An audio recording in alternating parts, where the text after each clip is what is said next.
चलिए, top 10 international headlines के बाद अब शुरुआत करते हैं आज के मुख्य अंतर्राष्ट्रीय मुद्दों की। जी हां, ईरान का डर्टी माइंड बनाएगा डर्टी बॉम्ब। डर्टी बॉम्ब क्या, यानी मामला न्यूक्लियर हो चुका है। ग्राफिक्स भी दिखाएंगे, सब बताएंगे, लेकिन खबर जान लीजिए।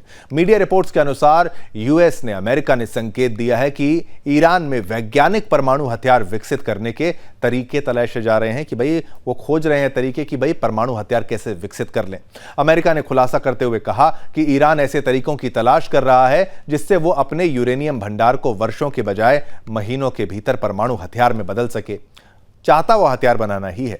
रिपोर्ट में यह भी पुष्टि की गई है कि ईरान की ओर से अभी तक कोई आधिकारिक निर्णय नहीं लिया गया है। बाइडेन प्रशासन को मिली रिपोर्ट के अनुसार ईरान अब वर्षों में नहीं, महीनों में परमाणु बम बनाने की योजना बना रहा है। रिपोर्ट में यह भी दावा किया गया है कि यह कदम इसलिए उठाया जा सकता है क्योंकि कई ताकतों के कारण ईरान की सैन्य शक्ति कमजोर हो गई है। इसमें कहा गया है कि तेहरान अपनी सैन्य विफलता को छिपाने के लिए यह कदम उठा सकता है और अमेरिका या इजरायल के किसी भी संभावित हमले का जवाब देने के लिए नए तरीकों को लेकर चिंतित है। ईरानी अधिकारियों के बीच यह चिंता है कि ट्रंप व्हाइट हाउस में अपने दूसरे कार्यकाल में इजरायली प्रधानमंत्री बेंजामिन नेतन्याहू को ईरान के परमाणु स्थलों पर हमला करने का अधिकार देंगे, और देना भी चाहिए। उनका यह भी अनुमान है कि अमेरिकी राष्ट्रपति आयतुल्लाह अली खामेनेई के नेतृत्व वाले देश के तेल उद्योग पर प्रतिबंध कड़े कर सकते हैं। इससे पहले संयुक्त राष्ट्र के परमाणु निगरानी प्रमुख राफेल ग्रॉसी ने कहा था कि ईरान हथियार ग्रेड यानी वेपन्स ग्रेड के करीब यूरेनियम के संवर्धन पर गैस पेडल दबा रहा है। गैस पेडल दबा रहा है मतलब एक्सीलरेट कर रहा है, गाड़ी तेज है उसकी। वो हथियार बनाने वाला है कौन सा? डर्टी बॉम्ब, यानी कि न्यूक्लियर। ईरान ने अंतर्राष्ट्रीय परमाणु ऊर्जा एजेंसी IAEA को सूचित किया है कि वो यूरेनियम के संवर्धन को, यानी उसके एक्सट्रैक्शन को, उसको कैसे यूज करेगा, उसको नाटकीय रूप से 60% शुद्धता तक बढ़ा देगा, 60% प्योर कर देगा।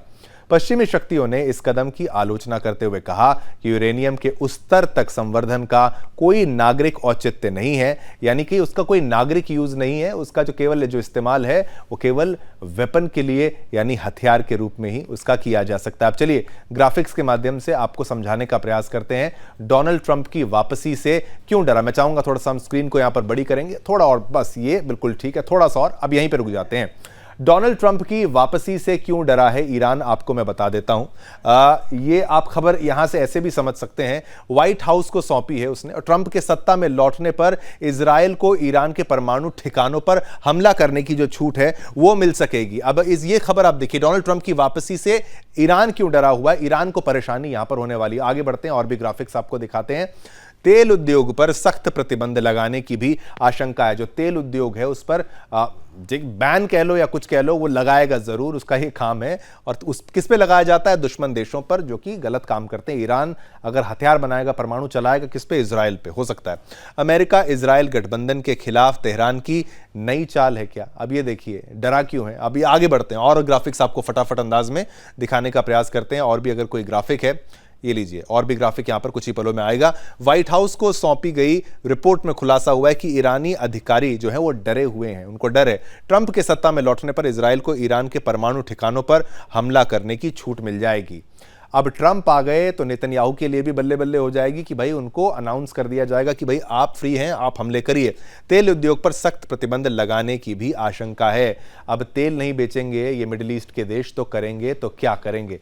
आपको बता दें कि व्हाइट हाउस को सौंपी गई रिपोर्ट में यह खुलासा हुआ कि भाई वो डरे हुए हैं, हमले की छूट मिल सकती है, तेल उद्योग पर यहां पर सख्ती की आशंका है और गठबंधन से तेहरान जो है वो यहां पर परेशान हो जाएगा कि भाई ईरान कहेगा ये दोनों साथ आ गए तो कहीं ये मेरे पे ना बॉम्ब गिरा दे, मैं डर्टी बॉम्ब ना बनाने के चक्कर में मेरे ऊपर ही कोई न्यूक्लियर ना गिर जाए। अब आपको इस पर सुदर्शन न्यूज का विश्लेषण बताते हैं कि भाई इसका क्या विश्लेषण है। सवाल उठता है कि क्या ईरान वाकई परमाणु बम बनाने की तैयारी कर रहा है? क्या डोनाल्ड ट्रंप की वापसी के डर से तेहरान अब जल्दबाजी में है? लेकिन अब अमेरिका, इजरायल और दुनिया को सतर्क रहना होगा। ईरान की मंशा साफ नहीं है, लेकिन इरादे जो हैं वो खतरनाक हैं। बिल्कुल, अब ये देखिए खबर हमने आपको बताई। अब अगले मुद्दे पर बढ़ने का प्रयास करेंगे, जहां पर अमेरिकी राष्ट्रपति डोनाल्ड ट्रंप ने भारतीयों के साथ क्या किया और भारत का एंगल क्या है। देखिए, भारत और खासतौर पर सुदर्शन न्यूज तो ये कहता है कि भाई जो इलीगल है, जो घुसपैठिया है, उसको आप बाहर भेजो हमारे देश से तो हम कहते हैं कि भाई सभी जो इल्लीगल बांग्लादेशी वहां से फेंस पार करके कूद के आ गए, वहां से एकदम यहां घुस गए और हर रोजगार पे अपना हक जता रहे हैं, सब संसाधनों पर अपना हक जता रहे हैं। ऐसे भारत भी कहता है कि भाई जो इल्लीगली वहां पर हैं उसको आप वापस भेजोगे तो हम स्वीकार करेंगे। तो भारत ने स्वीकार किया, बांग्लादेश करेगा या नहीं करेगा यह आने वाला वक्त बताएगा, लेकिन भारत ने एक इशारा कर दिया है। खबर मैं आपको बता दूं क्यों मैं ऐसी बात कर रहा हूं। अमेरिकी राष्ट्रपति डोनाल्ड ट्रंप ने अवैध अप्रवासियों के खिलाफ ऐतिहासिक कार्रवाई शुरू कर दी है। गैर कानूनी रूप से अमेरिका में घुसे हजारों भारतीयों की पहली खेप को अमेरिकी वायुसेना के C-17 ग्लोबमास्टर विमान में भारत भेजा गया है। यह अमेरिका के इतिहास में पहली बार है जब सैन्य विमान से अवैध प्रवासियों को इतने दूर भेजा जा रहा है। एक मीडिया रिपोर्ट के अनुसार सैन एंटोनियो टेक्सास से उड़ान भर चुका यह विमान अगले 24 घंटों में भारत पहुंचेगा। अब तक अमेरिका ने ग्वाटेमाला, पेरू और होंडुरास के घुसपैठियों को इसी तरह निर्वासित किया है, लेकिन भारत के लिए यह पहली सीधी डिपोर्ट फ्लाइट है। ट्रंप ने खुलासा किया है कि प्रधानमंत्री मोदी से उनकी बातचीत में अवैध अप्रवासियों का मुद्दा भी शामिल था। उन्होंने कहा कि भारत को अब वही करना चाहिए जो सही है। इससे पहले भारत सरकार ने अमेरिका में अवैध रूप से रह रहे 18,000 भारतीयों को वापस लेने पर सहमति जताई थी। विदेश मंत्रालय ने स्पष्ट किया कि वो कहीं से भी भारतीयों को वापस लेने के लिए तैयार हैं, लेकिन सिर्फ उन्हीं को जिनके दस्तावेज वैध होंगे, जिनके पास डॉक्यूमेंट्स ओरिजिनल होंगे और जिनके पास जी देखिए वहां पे अगर अमेरिका को लगता है ये इलीगल है तो कुछ कारण होगा, ऐसे नहीं बोला जाता। हम भी बोलते हैं कि भाई इलीगल जो भारत में है उनको हटाया जाए। चलिए स्क्रीन से बाहर आते हैं, बड़ी स्क्रीन पर चलते हैं, ग्राफिक्स के माध्यम से आपको समझाने का प्रयास करते हैं आपके लिए क्या है। ये लीजिए, अब ये थोड़ा सा बड़ी स्क्रीन पे करेंगे और हल्का सा मैं इधर हो जाता हूं। ये लीजिए, अमेरिका में अवैध अप्रवासी कितने हैं। मेक्सिको में 41 लाख अप्रवासी हैं, एल साल्वाडोर में 8 लाख हैं। भारत की यानी एल साल्वाडोर वाले या भारत वाले कितने हैं, 7,25,000। ग्वाटेमाला के 7 लाख हैं। होंडुरास में 1,12,500 से ज्यादा ये अप्रवासी है, भाई इलीगल इमिग्रेंट्स कह लीजिए आप इनको, जो वहां पर किसी न किसी तरीके से वहां पर पहुंच गए हैं। अब Mexico 41 lakh, El Salvador 8 lakh, Bharat 7,25,000 है, ग्वाटेमाला 7 लाख का ये आंकड़ा है।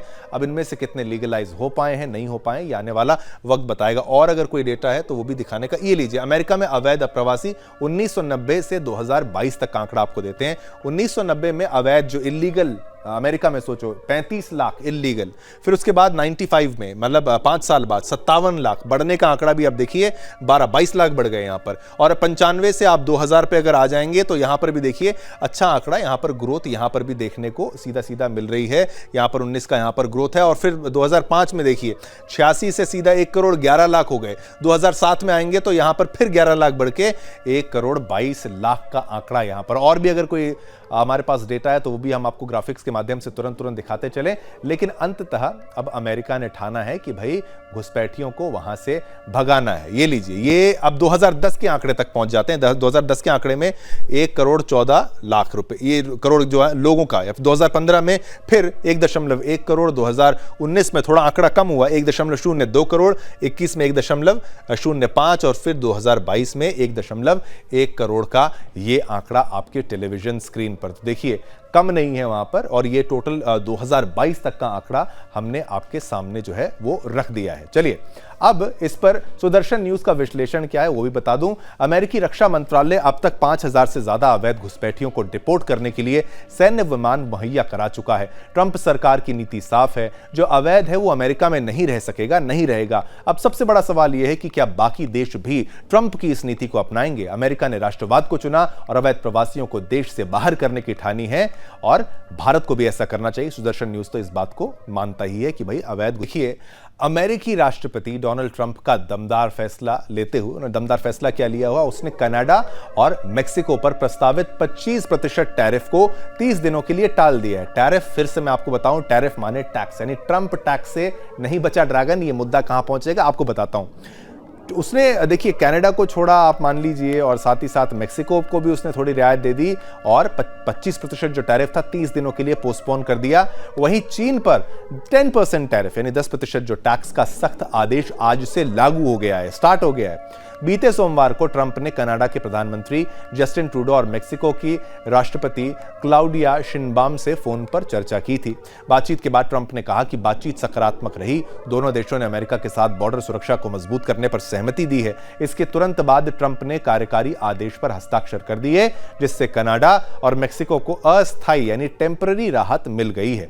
लेकिन ट्रंप प्रशासन ने साफ कर दिया कि चीन पर 10% टैरिफ यानी 10% टैक्स तुरंत प्रभाव से लागू होगा, 10% देना होगा। अमेरिका की यह कार्रवाई चीन की आर्थिक नीतियों और ट्रेड प्रैक्टिसेस को लेकर की जा रही है। ट्रंप का रुख स्पष्ट है, अमेरिका को व्यापारिक शोषण नहीं सहना चाहिए। अब चलिए ग्राफिक्स पीछे वाली स्क्रीन पर चलते हैं और बड़ी स्क्रीन पर ग्राफिक्स फटाफट अंदाज में आपको मैं समझाते चलता हूं। थोड़ा सा जूम आउट करेंगे और हमारे कैमरामैन से मैं बोलूंगा थोड़ा सा ऐसे, हाँ बिल्कुल ये लीजिए। कनाडा क्या है टैरिफ? टैरिफ एक बॉर्डर शुल्क या टैक्स है। आगे बढ़ते हैं फटाफट, कोई इसमें समय बर्बाद नहीं करेंगे। विदेश से आने वाले सामानों पर यह लगाया जाता है टैरिफ यानी टैक्स। और आगे बढ़ते हैं, चलिए और क्या है इसमें, ये लीजिए। इससे घरेलू मार्केट में विदेशी सामान महंगे हो जाते हैं। फिर आगे बढ़ते हैं कि भाई बाहर का जो सामान है महंगा होगा। टैरिफ से सरकार की जो है इनकम भी बढ़ती है, इनकम में बढ़ोतरी होती है, इजाफा होता है। फिर आगे बढ़ते हैं, चलिए फटाफट आपको दिखाएंगे। इसका उद्देश्य घरेलू प्रोडक्शन को बढ़ावा देना है कि जो घर में बन रहा है, देश में बन रहा है, उसको बढ़ावा दिया जाएगा। दूसरा उद्देश्य देशी उद्योग यानी कि भाई जो स्टेट कंट्री की जो उद्योग है उसकी रक्षा होगी, उनकी सिक्योरिटी होगी। और आगे बढ़ते हैं, कुछ है ये देखिए। भारत अमेरिका बिजनेस ट्रेड 2024 द्विपक्षीय व्यापार $118.2 का। और क्या है इसमें आगे बताते हैं आपको बिजनेस ट्रेड के बारे में। भारत का एक्सपोर्ट $77.5 का, ये इसमें खास है। फिर आगे बढ़ते हैं, चलिए और क्या है इसमें। और अमेरिका का एक्सपोर्ट $40.7, ये आंकड़ा जो है लाख करोड़ अरब इस रेंज में यहां पर आता है। अब यहां पर देखिए, अमेरिका से व्यापार करने वाला तीसरा सबसे बड़ा देश कनाडा है। कनाडा की अगर बात की जाए तो टोटल ट्रेड 65 लाख करोड़ है, आंकड़ा जो है 2023 का। अमेरिका से कनाडा को निर्यात 29.6 लाख करोड़ का है। अमेरिका का कनाडा से भी अच्छा ट्रेड है, कनाडा को माफ कर दिया। आप ये भी देखिए, अब आप ये देखिए अमेरिका से कनाडा के आयात कितना है, 35.4 लाख करोड़। और भी अगर कोई ग्राफिक्स है वो भी हम आपको दिखाएं तो व्यापार से अमेरिका को नुकसान जो है 5.8 लाख करोड़ का हो रहा है, केवल कनाडा की अगर बात की जाए। चलिए और आगे बढ़ते हैं और आगे बढ़ेंगे। अब अमेरिका मेक्सिको टोटल ट्रेड कितना है, 67.2 लाख करोड़। तो अमेरिका मेक्सिको का जो ट्रेड है वो इतना है। और क्या है, अमेरिका से मेक्सिको को निर्यात कितना है, 27.2 लाख करोड़ का। ये भी आप पीछे स्क्रीन में पढ़ते चलिए। और क्या है, और फटाफट ग्राफिक्स, हम ज्यादा समय बर्बाद नहीं करेंगे ग्राफिक्स पर। जितने इंपॉर्टेंट ग्राफिक्स है मैं कहूंगा वही ग्राफिक्स चलाए जाएं। अब देखिए, व्यापार से अमेरिका को नुकसान 12.8 लाख करोड़ का है। चलिए ग्राफिक्स आगे बढ़ाते जाते हैं। लेकिन देखिए, कनाडा मेक्सिको को बॉर्डर सिक्योरिटी मजबूत करने की डील के तहत दिया समय, चीन पर बेवजह व्यापारिक लाभ उठाने के आरोपों के चलते कड़ा एक्शन, ये सब कुछ हो रहा है। अब ये क्यों हो रहा है कि भाई ट्रंप जो है उन्होंने कहा है कि भाई अमेरिका सबसे पहले, अमेरिका सबसे फर्स्ट आना चाहिए। ट्रंप का ये फैसला अमेरिका फर्स्ट नीति को ही दर्शाता है। चीन पर कड़ा रुख जारी रखते हुए उन्होंने कनाडा और मेक्सिको को एक चेतावनी दी है, सुधर जाओ वरना अगली बार छूट नहीं मिलेगी। अब देखने वाली बात यह होगी कि चीन इस फैसले पर कैसी प्रतिक्रिया देता है और अमेरिका की आर्थिक ताकत किस तरह से और मजबूत होती है। बता दें कि ट्रंप ने 20 जनवरी को शपथ ग्रहण के तुरंत बाद कनाडा, मेक्सिको और चीन पर टैरिफ लगाया था। इसके तहत 1 फरवरी को उन्होंने संबंधित आदेशों पर हस्ताक्षर किए थे, जिससे इन तीनों देशों के लिए अमेरिका के बाजारों में प्रवेश महंगा हो गया। ट्रंप के फैसले के बाद आपको बताएं कनाडा ने भी 2 फरवरी को पलटवार करते हुए अमेरिका में 25% टैरिफ का ऐलान किया था, जिससे अमेरिका में कनाडा को होने वाले $106 अरब निर्यात पर असर पड़ेगा। तो जवाबी कार्रवाई। अब सुदर्शन न्यूज का विश्लेषण क्विकली आपको बता दूं, ट्रंप का यह फैसला अमेरिका फर्स्ट नीति का हिस्सा है, जो अमेरिकी उद्योगों और नौकरियों की रक्षा के लिए उठाया गया। ऐसे में कनाडा और मेक्सिको की जवाबी कार्रवाई से व्यापार युद्ध बढ़ सकता है, जिससे अमेरिकी कंपनियों को नुकसान हो सकता है। अमेरिका चीन पर 10% टैरिफ जो है लागू कर चुका है। ऐसे में चीन ने भी अमेरिका पर 15% टैक्स लगा दिया है। अब सवाल यह उठता है कि क्या अमेरिका इन प्रतिबंधों के बावजूद अपने आर्थिक हितों की रक्षा कर पाएगा या नहीं कर पाएगा। चलिए यह मुद्दा भी आपको बताया। अब आगे बढ़ते हैं, अगले मुद्दे की यूएस एड की बात करते हैं। देखिए, मार्च 2017 में हेरिटेज फाउंडेशन की रिपोर्ट में खुलासा हुआ था कि ओबामा प्रशासन के दौरान यूएस एड ने जॉर्ज सोरोस के साथ मिलकर, ये दुश्मन जॉर्ज सोरोस, भारत का दुश्मन, उसने देखिए जॉर्ज सोरोस के साथ मिलकर यूएस एड ने कई देशों में अपने कट्टरपंथी एजेंडा को बढ़ावा दिया था। भारत में भी इस एजेंसी ने रंग क्रांति यानी कलर से लेकर, ये शब्द इस्तेमाल नहीं करना चाहिए, रंग क्रांति लाने की पूरी कोशिश की थी। ट्रंप ने यूएस एड पर सीधा हमला बोलते हुए वरिष्ठ अधिकारियों को छुट्टी पर भेज दिया, ठेकेदारों को निकाला गया और विदेशी सहायता पर रोक लगा दी। इस फैसले से पाकिस्तान, बांग्लादेश, यूक्रेन सहित कई देशों में यूएस एड के संचालित कई प्रोजेक्ट्स पर तुरंत रोक लग गई। अब चलिए बड़ी स्क्रीन पर ग्राफिक्स दिखाते हैं। और ग्राफिक्स में क्या है, मैंने आपको बताया था, हमारी जो स्क्रीन थी उसमें बताया था कि भारत विरोधियों को मुंह तोड़ जवाब जो है वो ट्रंप दे रहे हैं। अब कौन है ये जिनको निकाला गया, इनको भी हटाया गया? 2021 से 2024 तक अमेरिका के राजनीतिक मामलों की ये अपर सचिव थी, ये है विक्टोरिया न्यूलैंड, ये इनको भी हटाया गया। यूएस एड में इनका हाथ था। अब डेमोक्रेट समर्थित थिंक टैंक CNAS की पूर्व CEO हैं, बड़े पदों पर रह चुकी हैं। लेकिन देखिए दिमाग किस तरीके का। फिर आगे बढ़ते हैं और क्या खास है वो बताऊं। नाटो और यूरोपीय संघ के साथ गुप्त एजेंडे सेट करने में ये माहिर हैं। तो ये जो एजेंडा भारत विरोध में चल रहा था, आगे बढ़ते चलिए, मैं कहूंगा ग्राफिक्स को लेते चलेंगे। बांग्लादेश और यूक्रेन में सरकारों को पलटने के षड्यंत्र में शामिल है। फटाफट से ग्राफिक्स क्लोज करते हैं, फिर ब्रेक पर चलेंगे। और 2014 में यूक्रेन में आपको बताएं, विक्टर यानुकोविच की सरकार गिराने के पीछे न्यूलैंड का बड़ा हाथ था, तो ये शामिल है इसमें। 22 फरवरी 2014 को यूक्रेन का सत्ता परिवर्तन असल में न्यूलैंड का ब्लूप्रिंट था। सोचिए, और आगे बढ़िए, फटाफट इसको क्लोज करते हैं। अगर कुछ खास है इसमें, 2022 में न्यूलैंड ने भारत यात्रा के बाद वीजा पॉलिसी सख्त कर दी। देखिए, एक छोड़ो, हर खबर पर एक नया अंदाज आपको सुदर्शन न्यूज पर मिलेगा। नेतन्याहू ट्रंप का मेल अब होगा खेल खेला होबे। देखिए, मैं बताता हूं आपको, इजराइल के प्रधानमंत्री बेंजामिन नेतन्याहू बीते सोमवार अमेरिका के लिए रवाना हुए। आज उनकी व्हाइट हाउस में अमेरिकी राष्ट्रपति डोनाल्ड ट्रंप से मुलाकात होगी। ये कोई साधारण बैठक नहीं है, आम बैठक नहीं है, बल्कि ट्रंप के दूसरे कार्यकाल की पहली और सबसे महत्वपूर्ण विदेश नीति बैठक होने वाली है। एक मीडिया रिपोर्ट के अनुसार अमेरिका लगातार इजराइल और हमास पर सीजफायर जारी रखने को लेकर दबाव बना रहा है।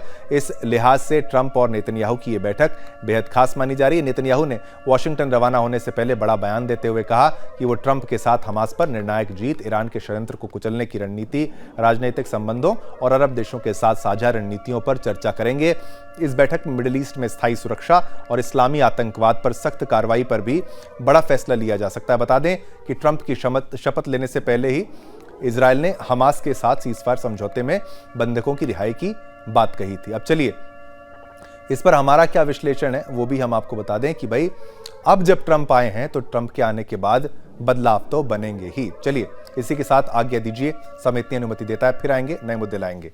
जय हिंद, जय भारत, जय हिंदुस्तान।